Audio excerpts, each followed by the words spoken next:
चूँकि मैं इलेक्ट्रॉनिक उपकरणों की मरम्मत के बारे में थोड़ा जानता हूँ, भाई बहन अपने उपकरणों में समस्याएं होने पर अक्सर मेरे पास आते हैं और मैं आम तौर पर उन्हें ठीक कर लेता हूँ। एक बार एक भाई के उपकरण में समस्या आ गई थी और मैंने उसकी जांच और मरम्मत करने में उसकी मदद की। भाई ने कहा, तुम यह करना जानते हो? काश मैं भी एक दिन ये चीज़ें करना सीख पाता। मैं काफ़ी खुश हुआ और कहा, यह उतना जटिल नहीं है। एक बार जब तुम सिद्धांत समझ जाओगे तो तुम जल्दी सीख सकते हो। भाई ने प्रशंसा में सिर हिलाया और मुझे गर्व और श्रेष्ठता का गहरा भाव महसूस हुआ। एक बार भाई बहनों को दो कंप्यूटर असेंबल करने में मदद की ज़रूरत पड़ी और उन्होंने मुझसे सहायता मांगी। मैंने सोचा, भाई लियाम और माइकल पहले कंप्यूटर असेंबल करने के प्रभारी हुआ करते थे। अब जब वे चले गए हैं तो मैं ही एकमात्र हूँ जो इलेक्ट्रॉनिक्स के बारे में थोड़ा जानता हूँ। लेकिन मैंने पहले कभी वास्तव में कंप्यूटर असेंबल नहीं किया है। यदि भाई बहन उपकरण ले आते हैं और मैं इसे अच्छी तरह से असेंबल नहीं कर पाता तो यह बहुत शर्मिंदगी की बात होगी। भाई बहन सोचेंगे, मैंने सोचा था कि तुम इलेक्ट्रॉनिक्स के बारे में जानते हो, लेकिन तुम एक कंप्यूटर भी असेंबल नहीं कर सकते। इसलिए मैंने पहले से अध्ययन करने के लिए कंप्यूटर असेंबली पर कुछ वीडियो ट्यूटोरियल देखे और एक कंप्यूटर ढूंढ निकाला जिसे खोलकर दोबारा जोड़ सकूं। कुछ अभ्यास के बाद मैंने कंप्यूटर की असेंबली और सिस्टम सेटअप में काफ़ी हद तक महारत हासिल कर ली थी और मैंने राहत की सांस ली। जल्द ही एक भाई एक कंप्यूटर ले आया जो पहले से असेंबल था और बस सिस्टम सेटअप करने की ज़रूरत थी। मैंने सोचा कि यह आसान होना चाहिए, लेकिन जब मैंने इसे सेटअप करना शुरू किया, मैंने पाया कि इस कंप्यूटर का सिस्टम उन सिस्टम से थोड़ा अलग था जिन्हें मैंने पहले सेटअप किया था और मैं सेटअप इंटरफेस में प्रवेश नहीं कर पा रहा था। मुझे डर था कि दूसरे देखेंगे कि मैं यह नहीं कर सकता और मुझे नीची नज़र से देखेंगे। इसलिए मैं अपना सिर झुकाए छेड़छाड़ करते हुए इसे समझने की कोशिश करता रहा। कुछ देर बाद मैं फिर भी इसे काम करने लायक नहीं बना सका। मेरे बगल में भाई अपनी अपनी राय दे रहे थे। कुछ लोग एक तरीका सुझा रहे थे तो अन्य कह रहे थे कि इसे दूसरे तरीके से करना चाहिए। कुछ ने वीडियो ट्यूटोरियल देखने का सुझाव दिया और दूसरों ने माइकल को फ़ोन करने का सुझाव दिया। इन सुझावों ने मुझे चिंतित कर दिया। मैंने सोचा, मुझे इसे जल्दी से सेटअप करने की ज़रूरत है। यदि मैं दूसरों को बताने देता हूँ कि इसे कैसे सेटअप करना है, तो क्या इससे मैं अयोग्य नहीं दिखूंगा? तब भाई निश्चित रूप से मुझे नीची नज़र से देखेंगे। इसलिए मैंने उन्हें अनदेखा किया और खुद ही कोशिश करता रहा। उस समय भाइयों में से एक ने माइकल को फ़ोन किया। मैं बिल्कुल भी ध्यान नहीं दे रहा था, लेकिन मैंने माइकल को यह कहते सुन लिया, इस कुंजी को बिना छोड़े दबाए रखो और तुम्हें सेटअप इंटरफेस में प्रवेश करने में सक्षम होना चाहिए। मैंने ऐसा किया और इसे रीसेट किया और जल्दी ही सेटअप पूरा हो गया। बाद में मैंने इस स्थिति में जो प्रकट किया था उस पर चिंतन किया और महसूस किया कि मैं काफ़ी अविवेकपूर्ण रहा था। मैं स्पष्ट रूप से नहीं जानता था कि इसे कैसे करना है, लेकिन इसे स्वीकार करने की हिम्मत नहीं हुई। डर था कि दूसरे मुझे नीची नज़र से देखेंगे। जब दूसरों ने किसी और से मदद मांगी तो मुझे लगा कि वे मेरी काबिलियत को नकार रहे हैं और मैं प्रतिरोधी महसूस कर रहा था। मैंने जो प्रकट किया था उस पर चिंतन करते हुए मुझे खुद से थोड़ी घृणा महसूस हुई। मैंने मन ही मन सोचा, अगली बार मैं इस तरह खुद को छिपा और ढोंग नहीं कर सकता। अगले दिन मैं कुछ काम से बाहर गया और एक भाई ने मुझे जल्दी वापस आने के लिए फ़ोन किया, यह कहते हुए कि एक कंप्यूटर को असेंबल करने की ज़रूरत है और वे नहीं जानते कि इसे कैसे करना है। मुझे तुरंत अपने महत्व का एहसास हुआ। मैंने सोचा, मेरे आसपास ना होने पर लगता है जैसे कोई काम ही नहीं हो पा रहा है। भले ही मैंने पहले कभी कंप्यूटर असेंबल नहीं किया है, मेरा मरम्मत का अनुभव है और मुझे बुनियादी सिद्धांतों को जल्दी से समझ लेना चाहिए। बाद में मैं उन्हें सिद्धांत समझाऊंगा और उन्हें दिखाऊंगा कि मैं अभी भी अधिक जानता हूँ। जब मैं घर पहुँचा, मैंने देखा कि यह कंप्यूटर उन कंप्यूटरों से अलग था जिनसे मैंने पहले निपटा था और मैं थोड़ा घबरा गया, यह सोचते हुए यदि मैं स्वीकार करता हूँ कि मैंने पहले कभी इस प्रकार का कंप्यूटर असेंबल नहीं किया है तो क्या वे कहेंगे तो ऐसी चीज़ें हैं जो वह नहीं जानता और मुझे नीची नज़रों से देखेंगे।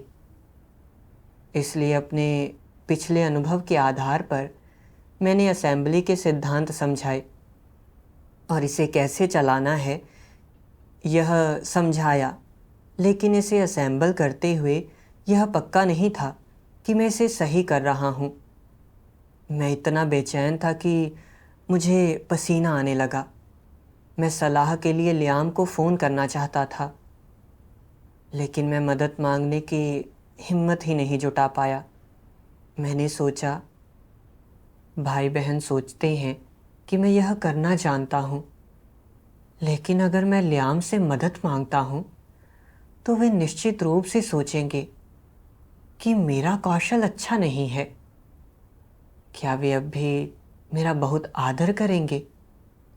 क्या वे अब भी मदद के लिए मेरे पास आएंगे? नहीं, मैं भाई बहनों को मुझे नीची नज़र से देखने नहीं दे सकता। मैं इसे खुद ही पता लगा लूँगा। मुझे इसे हल करने में सक्षम होना चाहिए। इसलिए मैंने तारों को जोड़ने और उसका परीक्षण करने के लिए अपनी पिछली विधि का उपयोग करते हुए मैनुअल पढ़ा। लेकिन जैसे ही मैंने तार जोड़े और बिजली चालू की, कंप्यूटर केस से धुआं निकला और मैंने जल्दी से बिजली का प्लग निकाल दिया। भाई चार्ली ने पूछा, क्या हुआ? मेरा चेहरा लाल हो गया और मैंने कहा, हो सकता है मैंने तार गलत लगा दिए हों और सर्किट बोर्ड जला दिया हो। खुद को बचने का रास्ता देने के लिए मैंने कहा, मैं मल्टीमीटर लेकर आता हूँ कि देख सकूँ कि क्या यह जल गया है। जब मैं कमरे में वापस आया तो मेरे मन में उथल पुथल मची थी और मैंने सोचा, यह कैसे हुआ? ना केवल मैं इसे असेंबल करने में विफल रहा, बल्कि मैंने सर्किट बोर्ड भी जला दिया। मैं बहुत शर्मिंदा हूँ। मैं किसी का सामना नहीं करना चाहता। यदि मुझे पता होता कि ऐसा होगा तो मैंने सलाह के लिए लियाम को फ़ोन किया होता और ऐसा नहीं हुआ होता। जितना मैंने इसके बारे में सोचा उतना ही मुझे अपने किए पर पछतावा हुआ और मैं खुद को थप्पड़ मारना चाहता था। जब मैं कमरे से बाहर आया तो चार्ली पहले से ही लियाम के साथ फ़ोन पर था और लियाम ने उसे बताया कि तारों को कैसे जोड़ना है। समाधान वास्तव में बहुत सरल था, लेकिन मैंने इसके बारे में सोचा नहीं था। उस क्षण मुझे बहुत पछतावा हुआ, यह सोचते हुए यदि मैंने बस किसी को मेरा मार्गदर्शन करने दिया होता तो मैंने गलत रास्ता नहीं अपनाया होता। लेकिन अब जब मदरबोर्ड जल गया है तो हमें इसे बदलना होगा। इसे भाई बहनों को अपने कर्तव्य के लिए इसका उपयोग करने में देरी होगी। बाद में मैंने चिंतन किया, खुद से पूछा, सिस्टम सेटअप करने और कंप्यूटर असेंबल करने की इन दो घटनाओं में मैंने कौन सा भ्रष्ट स्वभाव प्रकट किया। मैंने एक भाई के साथ अपनी अवस्था के बारे में बात की और उसने मुझे बताया, जब हम किसी कौशल के बारे में थोड़ा जानते हैं तो हम खुद को ऊंचा समझते हैं। यह ठीक वैसा ही है जैसे खुद को मुसीबत में डालना। यह सुनकर मुझे एहसास हुआ कि यह मेरी समस्या है, इसलिए मैंने इससे संबंधित परमेश्वर के वचन देखे। सर्वशक्तिमान परमेश्वर कहता है, एक सृजित प्राणी के उचित स्थान पर खड़ा होना और एक साधारण व्यक्ति बनना, क्या ऐसा करना आसान है? ये आसान नहीं है। इसमें कठिनाई क्या है? वह यह है, लोगों को हमेशा लगता है कि उनके सिर पर कई प्रभामंडल और उपाधियां जड़ी हैं। वे खुद को महान विभूतियों और अति मानवों की पहचान और दर्जा भी देते हैं और तमाम दिखावटी और झूठी प्रथाओं और बाहरी प्रदर्शनों में संलग्न होते हैं। अगर तुम इन चीज़ों को नहीं छोड़ते, अगर तुम्हारी कथनी करनी हमेशा इन चीज़ों से बाधित और नियंत्रित होती है, तो तुम्हें परमेश्वर के वचनों की वास्तविकता में प्रवेश करना मुश्किल लगेगा। जिन चीज़ों को तुम नहीं समझते, उनके समाधानों के लिए अधीर न होना और ऐसी बातों को अक्सर परमेश्वर के समक्ष लेकर आना और उससे सच्चे दिल से प्रार्थना करना मुश्किल होगा। तुम ऐसा नहीं कर पाओगे। वास्तव में इसका कारण यह है कि तुम्हारी हैसियत, तुम्हारी उपाधियां, तुम्हारी पहचान और ऐसी तमाम चीज़ें झूठी और असत्य हैं, क्योंकि वे परमेश्वर के वचनों के खिलाफ जाकर उनका खंडन करती हैं, क्योंकि ये चीज़ें तुम्हें बांधती हैं ताकि तुम परमेश्वर के सामने न आ सको। ये चीज़ें तुम्हारे लिए क्या बुराइयां लेकर आती हैं? ये तुम्हें खुद को छिपाने, समझने का दिखावा करने, होशियार होने का दिखावा करने, एक महान हस्ती होने का दिखावा करने, एक सेलिब्रिटी होने का दिखावा करने, सक्षम होने का दिखावा करने, बुद्धिमान होने का दिखावा करने, यहाँ तक कि सब कुछ जानने, सभी चीज़ों में सक्षम होने और सब कुछ करने में सक्षम होने का दिखावा करने में कुशल बनाती हैं।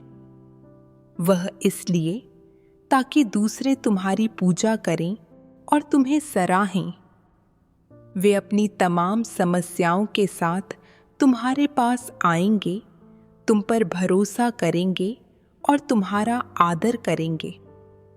इस तरह यह ऐसा है मानो तुमने खुद को भूनने के लिए किसी भट्टी में झोंक दिया हो। तुम ही बताओ, क्या आग में भुनना अच्छा लगता है? तुम नहीं समझते, लेकिन तुम यह कहने का साहस नहीं करते कि तुम नहीं समझते। तुम असलियत नहीं समझते, लेकिन तुम यह कहने का साहस नहीं करते कि तुम असलियत नहीं समझते। तुमने स्पष्ट रूप से गलती की है, लेकिन तुम इसे स्वीकारने का साहस नहीं करते। तुम्हारा दिल व्यथित है, लेकिन तुम यह कहने की हिम्मत नहीं करते, इस बार यह वाकई मेरी गलती है। मैं परमेश्वर और अपने भाई बहनों का ऋणी हूँ। मैंने परमेश्वर के घर को इतना बड़ा नुकसान पहुँचाया है, लेकिन मुझ में सबके सामने खड़े होकर इसे स्वीकारने की हिम्मत नहीं है। तुम बोलने की हिम्मत क्यों नहीं करते? तुम मानते हो मुझे अपने भाई बहनों द्वारा दिए गए प्रभामंडल और प्रतिष्ठा पर खरा उतरने की जरूरत है। मैं अपने प्रति उनके उच्च सम्मान और भरोसे को धोखा नहीं दे सकता। उन उत्कट अपेक्षाओं को तो बिल्कुल भी नहीं जो उन्होंने इतने सालों से मेरे प्रति रखी हैं। इसलिए मुझे दिखावा करते रहना होगा। यह कैसा छद्मवेश है। तुमने खुद को सफलतापूर्वक एक महान हस्ती और अति मानव बना लिया है। भाई बहन अपने सामने आने वाली किसी भी समस्या के बारे में पूछने, सलाह लेने, यहाँ तक कि तुम्हारे परामर्श की विनती करने तुम्हारे पास आना चाहते हैं। ऐसा लगता है कि वे तुम्हारे बिना जी नहीं सकते। लेकिन क्या तुम्हारा हृदय व्यथित नहीं होता? बेशक कुछ लोग यह व्यथा महसूस नहीं करते। किसी मसीह विरोधी को यह व्यथा महसूस नहीं होती। इसके बजाय वह यह सोचकर इससे प्रसन्न होता है कि उसकी हैसियत बाकी सबसे ऊपर है। हालांकि एक औसत सामान्य व्यक्ति को आग में भुनने पर व्यथा महसूस होती है। उसे लगता है कि वह कुछ भी नहीं है, बिल्कुल एक साधारण व्यक्ति जैसा है। वह यह नहीं मानता कि वह दूसरों से ज्यादा मजबूत है। वह न सिर्फ यह सोचता है कि वह कोई व्यावहारिक कार्य नहीं कर सकता, बल्कि वह कलीसिया के काम में देरी भी कर देगा और परमेश्वर के चुने हुए लोगों को भी देर करवा देगा। इसलिए वह दोष स्वीकार कर इस्तीफा दे देगा। यह एक विवेकवान व्यक्ति है। क्या यह समस्या हल करना आसान है? विवेकवान लोगों के लिए यह समस्या हल करना आसान है, लेकिन जिनके पास विवेक की कमी है उनके लिए यह मुश्किल है। अगर रुतबा हासिल करने के बाद तुम बेशर्मी से रुतबे के लाभ उठाते हो, जिसके परिणाम स्वरूप वास्तविक कार्य करने में विफलता के कारण तुम्हें खुलासा कर हटा दिया जाता है, तो इसे तुमने खुद न्योता दिया है और तुम जो पाते हो उसी के हकदार हो। तुम रत्ती भर भी दया या करुणा के पात्र नहीं हो। मैं यह क्यों कह रहा हूं?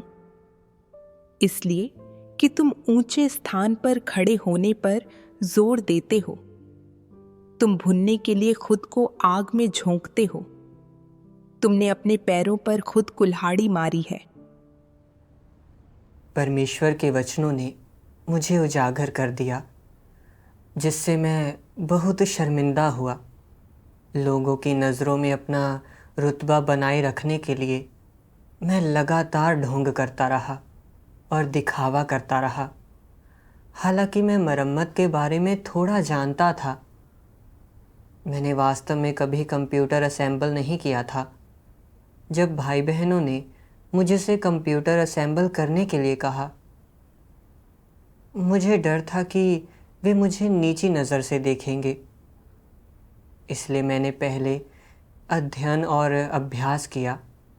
तब मुझे कंप्यूटर असेंबल करने के सिद्धांतों के बारे में थोड़ी समझ आई, लेकिन बहुत सारे अलग अलग कॉन्फ़िगरेशन थे और मैं प्रत्येक कॉन्फ़िगरेशन के प्रदर्शन और अंतर को पूरी तरह से नहीं समझता था।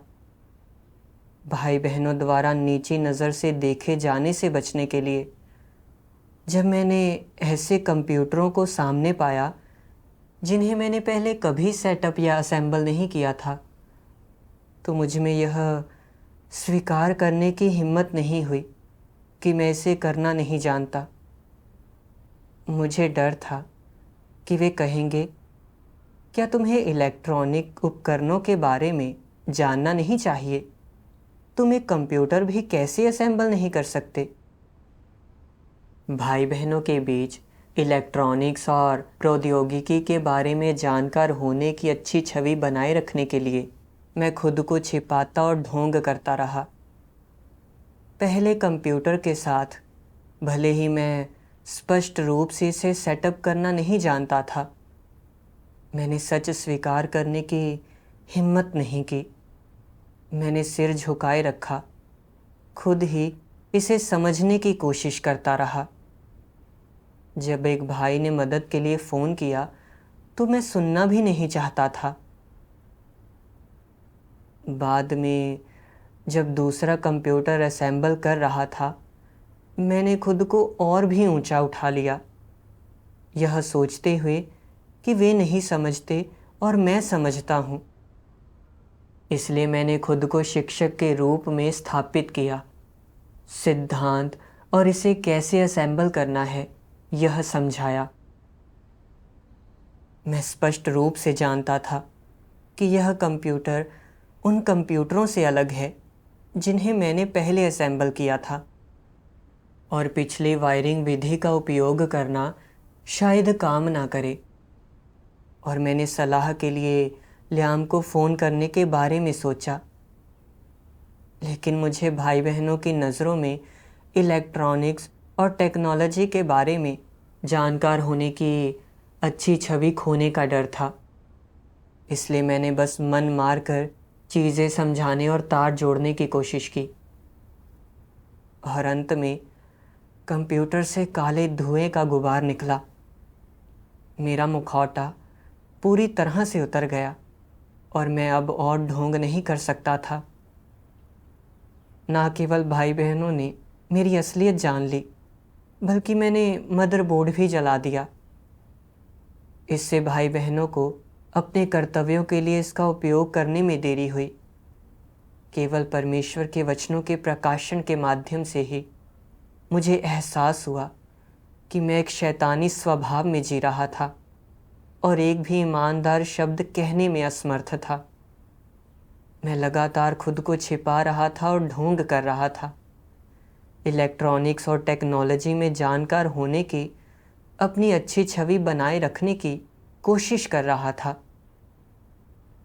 इस तरह ढोंग करके ना केवल मैं अपनी कमियों और खामियों को छिपाने में विफल रहा, बल्कि इसके बजाय मैंने खुद को उजागर कर दिया कि मैं वास्तव में कौन था, जिससे सभी को यह देखने का मौका मिला कि मैं वास्तव में इस तकनीक को नहीं समझता था।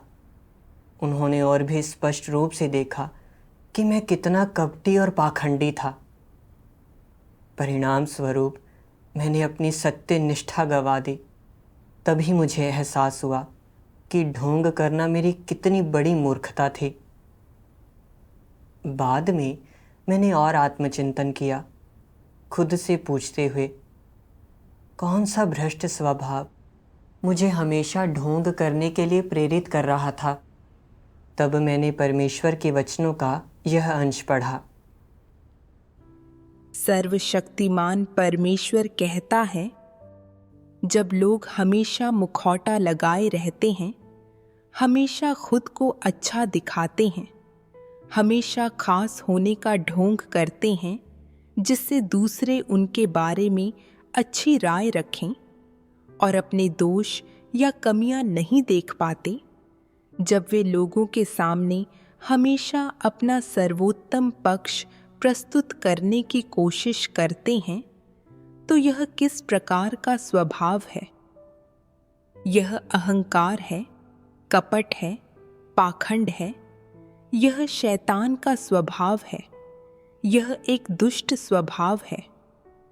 शैतानी शासन के सदस्यों को लें, वे अंधेरे में कितना भी लड़ें झगड़ें या हत्या तक कर दें, किसी को भी उनकी शिकायत करने या उन्हें उजागर करने की अनुमति नहीं होती। वे डरते हैं कि लोग उनका राक्षसी चेहरा देख लेंगे और वे इसे छिपाने का हर संभव प्रयास करते हैं। सार्वजनिक रूप से वे यह कहते हुए खुद को पाक साफ दिखाने की पूरी कोशिश करते हैं कि वे लोगों से कितना प्यार करते हैं, वे कितने महान, गौरवशाली और अमोघ हैं। यह शैतान की प्रकृति है। शैतान की प्रकृति की सबसे प्रमुख विशेषता धोखाधड़ी और छल है। और इस धोखाधड़ी और छल का उद्देश्य क्या होता है? लोगों की आंखों में धूल झोंकना, लोगों को अपना सार और असली रंग न देखने देना और इस तरह अपने शासन को दीर्घकालिक बनाने का उद्देश्य हासिल करना। साधारण लोगों में ऐसी शक्ति और हैसियत की कमी हो सकती है, लेकिन वे भी चाहते हैं कि लोग उनके पक्ष में राय रखें और उन्हें खूब सम्मान की दृष्टि से देखें और अपने दिल में उन्हें ऊंचे स्थान पर रखें। यह भ्रष्ट स्वभाव होता है और अगर लोग सत्य नहीं समझते तो वे इसे पहचानने में असमर्थ रहते हैं। भ्रष्ट स्वभावों को पहचानना सबसे कठिन है। स्वयं के दोषों और कमियों को पहचानना आसान है, लेकिन अपने भ्रष्ट स्वभाव को पहचानना आसान नहीं है। जो लोग स्वयं को नहीं जानते, वे कभी भी अपनी भ्रष्ट दशाओं के बारे में बात नहीं करते। वे हमेशा सोचते हैं कि वे ठीक हैं और यह एहसास किए बिना वे दिखावा करना शुरू कर देते हैं। अपनी आस्था के इतने वर्षों के दौरान मैंने बहुत उत्पीड़न सहा है और बहुत कठिनाई झेली है। क्या तुम लोग जानते हो कि मैंने इन सब पर जीत कैसे पाई? क्या यह अहंकारी स्वभाव है?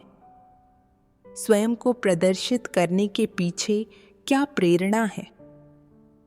ताकि लोग उनके बारे में ऊंची राय रखें। लोग उनके बारे में ऊंची राय रखें, इसके पीछे उनका मकसद क्या है? ऐसे लोगों के मन में रुतबा पाना। जब तुम्हें किसी और के मन में रुतबा मिलता है, तब वे तुम्हारे साथ होने पर तुम्हारे प्रति सम्मान दिखाते हैं और तुमसे बात करते समय विशेष रूप से विनम्र रहते हैं। वे हमेशा प्रेरणा के लिए तुम्हारी ओर देखते हैं। वे हमेशा हर चीज़ पहले तुम्हें करने देते हैं। वे तुम्हें रास्ता देते हैं, तुम्हारी चापलूसी करते हैं और तुम्हारी बात मानते हैं। सभी चीज़ों में वे तुम्हारी राय चाहते हैं और तुम्हें निर्णय लेने देते हैं और तुम्हें इससे आनंद की अनुभूति होती है।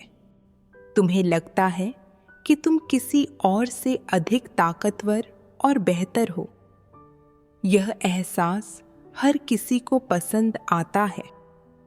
यह किसी के दिल में अपना रुतबा होने का एहसास है। लोग इसका आनंद लेना चाहते हैं। यही कारण है कि लोग रुतबे के लिए होड़ करते हैं और सभी चाहते हैं कि उन्हें दूसरों के दिलों में रुतबा मिले, दूसरे उनका सम्मान करें और उन्हें पूजें। यदि वे इससे ऐसा आनंद प्राप्त नहीं कर पाते तो वे रुतबे के पीछे नहीं भागते। परमेश्वर के वचनों से मुझे एहसास हुआ कि हमेशा खुद को छिपाने और ढोंग करने की इच्छा अहंकारी और कपटी स्वभावों से प्रेरित होती है।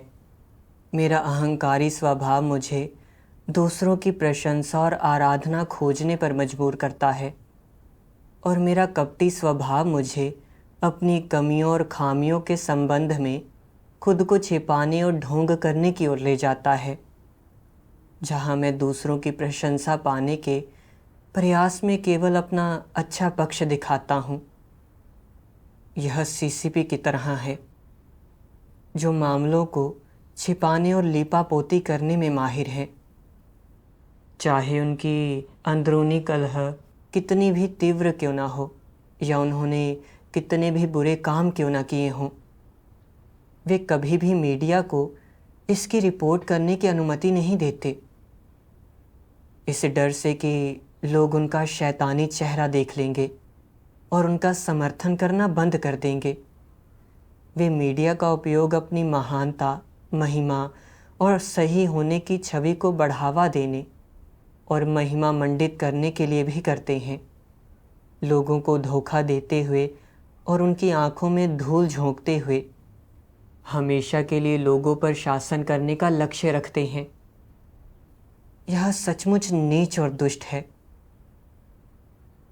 कंप्यूटर असेंबल करते समय मैंने एक शैतानी स्वभाव भी प्रकट किया। अपने अभिमान और रुतबे की रक्षा के लिए मैंने वह स्वीकार नहीं किया जो मैं नहीं जानता था या नहीं कर सकता था। मैंने अपनी सभी कमियों और खामियों को छिपाया, हर चीज़ का जानकार और सक्षम होने का नाटक किया। यह सब इसलिए था ताकि दूसरे मेरा आदर करें। क्या यह सब खुद को छिपाना और ढोंग करना, भाई बहनों को धोखा देना और उनकी आंखों में धूल झोंकना नहीं था? क्या मैं शैतान जितना ही नीच और दुष्ट नहीं हो रहा था? इस पर चिंतन करते हुए मुझे लगा मैं सचमुच बेशर्म हूँ। मैं लगातार चाहता था कि दूसरे मेरी प्रशंसा करें और मेरी आराधना करें, ताकि वे मेरे इर्द गिर्द घूमें, हर चीज़ के लिए मेरे आसपास आएं और मेरे साथ आदर और शिष्टाचार से पेश आएं। जब भाइयों ने मुझे फ़ोन किया यह कहते हुए कि वे कंप्यूटर असेंबल करना नहीं जानते और मुझसे इसे करने के लिए कहा, उस क्षण मुझे अपने महत्व का बहुत एहसास हुआ। मुझे लगा कि मैं उनसे बेहतर हूँ और मेरा मिथ्याभिमान बहुत संतुष्ट हुआ। चूँकि मुझे उस भावना से आनंद मिलता था, इसलिए मैं खुद को छिपाने और ढोंग करने के लिए जो कुछ भी कर सकता था वह मैंने किया, ताकि लोग मेरा आदर करें। मैंने खुद से पूछा, यदि मैं प्रतिष्ठा और रुतबे का पीछा करना जारी रखता हूँ और दूसरों की प्रशंसा का आनंद लेता हूँ, तो परिणाम क्या होंगे? मैंने परमेश्वर के ये वचन पढ़े, सर्वशक्तिमान परमेश्वर कहता है, लोगों के रुतबे के पीछे भागने से परमेश्वर को सबसे ज्यादा घृणा है, और फिर भी तुम अड़ियल बनकर रुतबे के लिए होड़ करते हो, उसे हमेशा संजोए और संरक्षित किए रहते हो, उसे हासिल करने की कोशिश करते रहते हो। क्या इन सभी में थोड़ा सा परमेश्वर विरोधी होने का गुण नहीं है? लोगों के लिए रुतबे को परमेश्वर ने नियत नहीं किया है। परमेश्वर लोगों को सत्य, मार्ग और जीवन प्रदान करता है, ताकि वे अंततः मानक स्तर के सृजित प्राणी एक छोटा और नगण्य सृजित प्राणी बन जाए। वह इंसान को ऐसा व्यक्ति नहीं बनाता जिसके पास रुतबा और प्रतिष्ठा हो और जिस पर हजारों लोग श्रद्धा रखें। और इसलिए इसे चाहे किसी भी दृष्टिकोण से देखा जाए, रुतबे के पीछे भागने का मतलब एक अंधी गली में पहुंचना है। रुतबे के पीछे भागने का तुम्हारा बहाना चाहे जितना भी उचित हो, यह मार्ग फिर भी गलत है और परमेश्वर इसे स्वीकृति नहीं देता। तुम चाहे कितना भी प्रयास करो या कितनी बड़ी कीमत चुकाओ, अगर तुम रुतबा चाहते हो तो परमेश्वर तुम्हें वह नहीं देगा। अगर परमेश्वर तुम्हें रुतबा नहीं देता तो तुम उसे पाने की लड़ाई में नाकाम रहोगे, और अगर तुम लड़ाई करते ही रहोगे तो उसका केवल एक ही परिणाम होगा। बेनकाब करके तुम्हें हटा दिया जाएगा और तुम्हारे सारे रास्ते बंद हो जाएंगे। तुम इसे समझते हो, है ना? परमेश्वर के वचन स्पष्ट रूप से प्रतिष्ठा और रुतबे का पीछा करने की प्रकृति और परिणामों को बताते हैं। लगातार प्रतिष्ठा और रुतबे का पीछा करना सार रूप में परमेश्वर का विरोध करना है और परिणाम मौत के रास्ते से मिलना है। क्योंकि हम मनुष्य केवल छोटे सृजित प्राणी हैं, हमें परमेश्वर की आराधना और उसका आदर करना चाहिए। ईमानदारी से और आज्ञाकारी रूप से अपने कर्तव्य पूरे करने चाहिए। यही वह ज़मीर और विवेक है जो मनुष्यों में होना चाहिए। परमेश्वर ने अंतिम दिनों में सत्य व्यक्त किया है ताकि उसके वचन मनुष्यों में स्थापित हों, उन्हें हमारा जीवन बनाए, हमें सामान्य मानवता को जीने और मानक स्तर का सृजित प्राणी बनने की अनुमति दे। परमेश्वर नहीं चाहता कि लोग प्रतिष्ठा, रुतबे या अपने कर्तव्य के दौरान दूसरों की प्रशंसा का पीछा करें।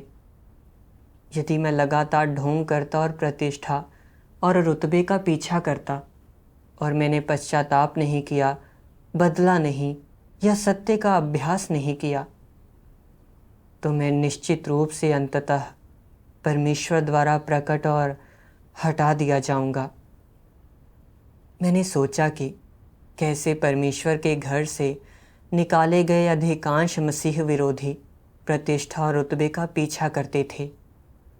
वे कलीसिया के कार्य को नुकसान पहुंचाने और गंभीर रूप से बाधित करने और उसमें गड़बड़ी करने में संकोच नहीं करते थे।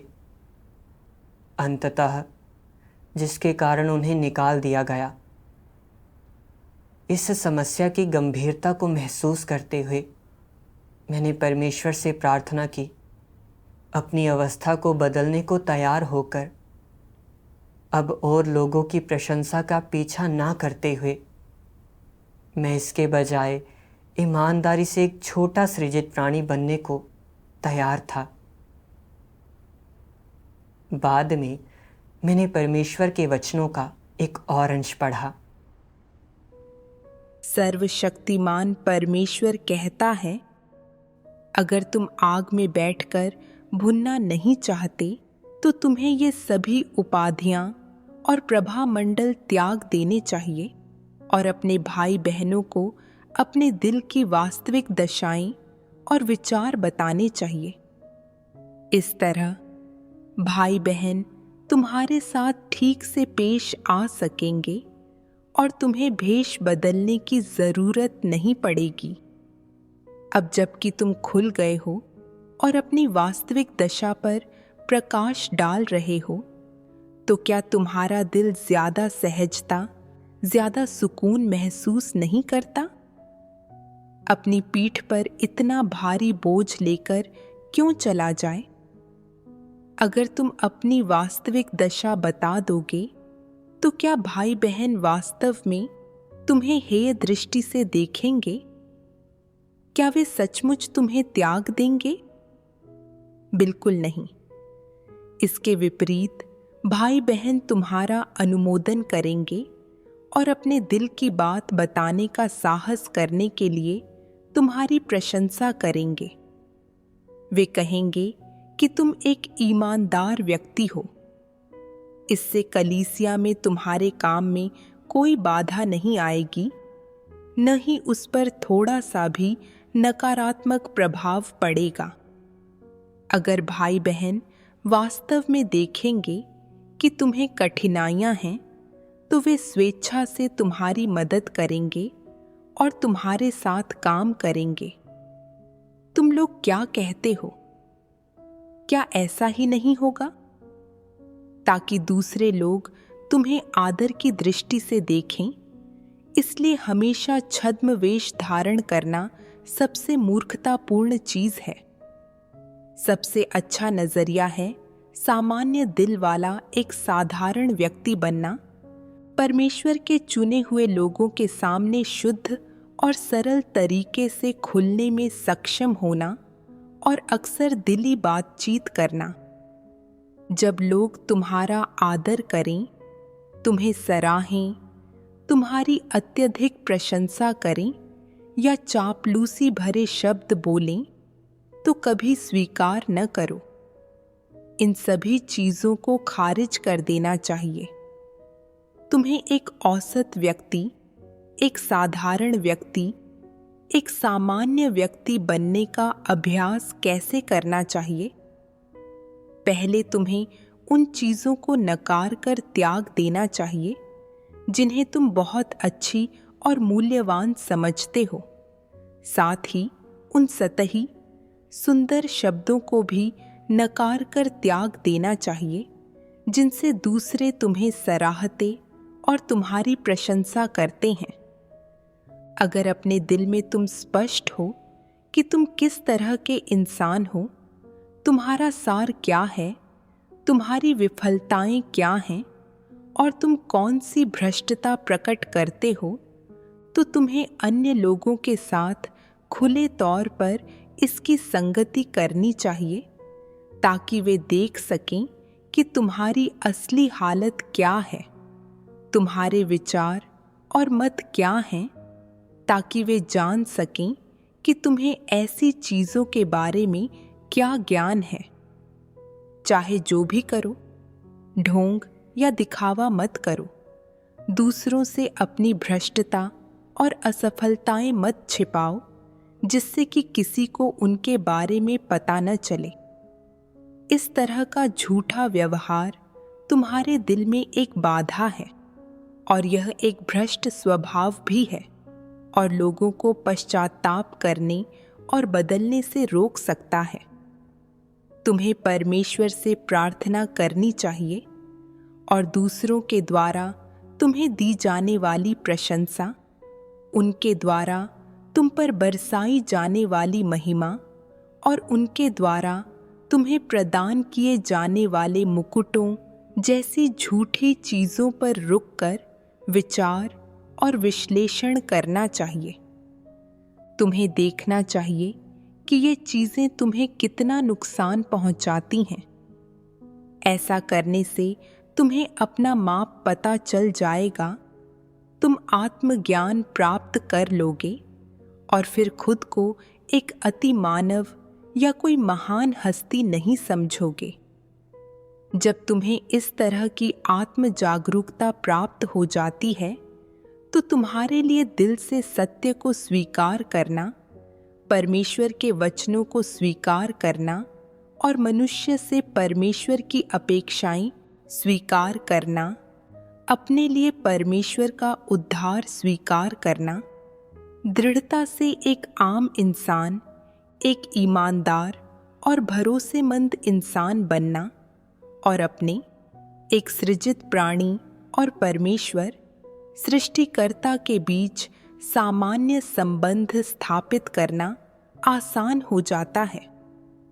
परमेश्वर लोगों से ठीक यही अपेक्षा करता है और यह उनके द्वारा पूरी तरह से प्राप्य है।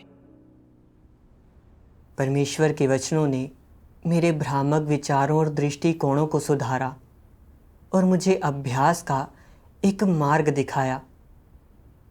पहले मैं हमेशा चिंता करता था कि यदि मैंने अपनी कमियों और खामियों को उजागर किया तो लोग मुझे नीची नज़र से देखेंगे। इसलिए मैं हमेशा खुद को छिपाता और ढोंग करता था। लेकिन सच तो यह था, भले ही मैंने ढोंग किया और कुछ नहीं कहा, मेरे भाई बहन पहले से ही मुझे देख सकते थे कि मैं वास्तव में कौन था। और यदि मैं ईमानदारी से बोलता और अपनी कमियों को खुलकर सामने रखता तो वे मुझे नीची नज़र से नहीं देखते। इसके बजाय वे देखते कि मैं एक ईमानदार व्यक्ति होने का अभ्यास कर रहा था और उसका सम्मान करते और उसे स्वीकृति देते। मैंने खुद को छिपाने और ढोंग करने का चुना था। यह उजागर करने की हिम्मत नहीं करता था कि मैं क्या नहीं जानता या नहीं कर सकता। परिणाम स्वरूप जब सच्चाई सामने आई, ना केवल मैं भाई बहनों की प्रशंसा पाने में विफल रहा, बल्कि मैंने खुद का मजाक बनवाया, जिससे दूसरे मुझे नापसंद करने लगे और मुझसे घृणा करने लगे। अब मुझे एहसास हुआ कि मेरा दृष्टिकोण गलत और मूर्खतापूर्ण था और मुझे इन विचारों के विरुद्ध विद्रोह करने और परमेश्वर के वचनों के अनुसार अभ्यास करने की आवश्यकता थी। वास्तव में सामान्य लोगों में सभी की अपनी कमियां और खामियां होती हैं। भले ही किसी ने किसी विशेष क्षेत्र में कई वर्षों तक काम किया हो और उसमें अत्यधिक कुशल हो गया हो, फिर भी ऐसे समय होते हैं जब कुछ ऐसा होता है जो वे नहीं जानते। कमियां और खामियां होना कोई शर्म की बात नहीं है। यदि कोई सब कुछ जानता है और सब कुछ कर सकता है तो वह महामानव होता। साथ ही क्योंकि मुझे लगता था कि मैं समूह में इलेक्ट्रॉनिक्स के बारे में सबसे अधिक जानकार हूँ और दूसरों की प्रशंसा के साथ मिलकर मैंने खुद को ऊंचा समझना शुरू कर दिया। लेकिन एक पेशेवर दृष्टिकोण से मैं अभी भी केवल बुनियादी बातें ही जानता था। पीछे मुड़कर सोचता हूँ, जब लियाम यहाँ था तो वह इलेक्ट्रॉनिक उपकरणों में अधिक कुशल था और उसकी तुलना में मैं बहुत कम कुशल था। फिर भी उसे भी कुछ उपकरणों के बारे में जिन्हें वह नहीं समझता था, अधिक जानकार भाइयों बहनों से परामर्श करना पड़ता था, जिससे मेरे ज्ञान में अंतर और भी स्पष्ट हो जाता है। इसलिए चाहे कोई भी इसे कैसे भी देखे, मुझे खुद को ऊंचा नहीं उठाना चाहिए था। इसके बजाय मुझे अपनी कमियों और खामियों का ठीक से सामना करना चाहिए था और सभी के साथ खुला होना चाहिए था ताकि वे मुझे समझ सकें। यह विवेकपूर्ण व्यवहार होता। बाद में एक और उपकरण खराब हो गया और एक भाई ने मुझसे इसकी मरम्मत में मदद करने के लिए कहा। इसकी जांच करने के बाद मैंने अनुमान लगाया कि एक पुर्जा खराब है और उसे बदल दिया। लेकिन परीक्षण के बाद यह फिर भी काम नहीं किया। मैंने इस पर थोड़ी देर और काम किया, लेकिन मैं फिर भी इसे ठीक नहीं कर सका। तब मैंने सोचा, क्या मैंने मुद्दे का गलत अनुमान लगाया? क्या मुझे सलाह के लिए माइकल को फ़ोन करना चाहिए?